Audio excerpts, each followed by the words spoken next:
তারা হয়তো এই হাদিস জানে না, আল্লাহ পাক ওদের কানের মধ্যে আমার এই হাদিসটা যেন পৌঁছে দেন, আমিন।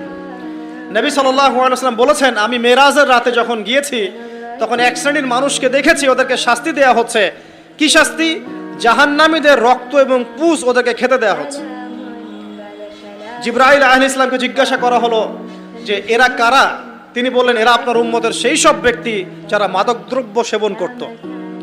আল্লাহ রাব্বুল আলামিন তার হাবিবের মাধ্যমে জানিয়েছেন, যখন কোনো মুসলিম মাদক সেবন করে বা কোনো ব্যক্তি মাদক সেবন করে তখন 40 দিন তার নামাজ কবুল হয় না। এরপর যদি সে তওবা করে তাহলে আল্লাহ পাক তার তওবা কবুল করবেন ইনশাআল্লাহ।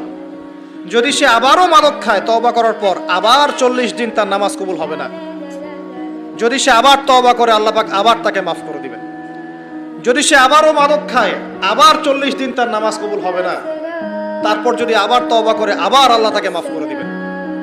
এরপরেও যদি সে আবার মাদকদ্রব্য সেবন করে, নবী সাল্লাল্লাহু আলাইহি ওয়াসাল্লাম বলছেন তাকে আল্লাহ রাব্বুল আলামিন পরকালে মৃত্যুর পরে তিনাতুল খাবাল পান করাবেন। তিনাতুল খাবাল।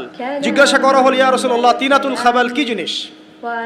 নবী সাল্লাল্লাহু আলাইহি ওয়াসাল্লাম উত্তর দিচ্ছেন, এটা হচ্ছে জাহান্নামীদের রক্ত, মাংস, এগুলো পুড়ে পচে যে রসটা বের হবে, এটা হচ্ছে তিনাতুল খাবাল।